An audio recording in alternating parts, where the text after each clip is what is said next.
ಮನೆಯಲ್ಲಿ quick and ಈಸಿಯಾಗಿ sandwich ಮಾಡೋ ವಿಧಾನ. ಕೊತ್ತಂಬರಿ ಸೊಪ್ಪು, ಪುದೀನ, ಶುಂಠಿ, ಬೆಳ್ಳುಳ್ಳಿ, ಕಾಯಿಮೆಣಸು ತಗೊಳ್ಬೇಕು.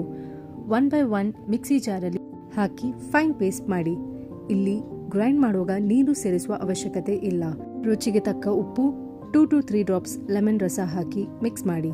Cucumber slice, tomato, onion, capsicum cut ಮಾಡಿ ಇಡಿ. ಚೀಸನ್ನು ಗ್ರೇಟ್ ಮಾಡಿ ಇಡಿ. ಇದ್ರೆ ಪೊಟ್ಯಾಟೊ ಕೂಡ ಆ್ಯಡ್ ಮಾಡಬಹುದು. ನಾನಿಲ್ಲಿ ಸಿಟಿ ಬೇಕರಿಯವರ ಬ್ರೌನ್ ಬ್ರೆಡ್ ತಗೊಂಡಿದ್ದೇನೆ.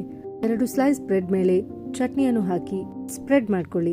ನಂತರ ಕಟ್ ಮಾಡಿಟ್ಟ ಕುಕುಂಬರ್ ಹಾಕಬೇಕು.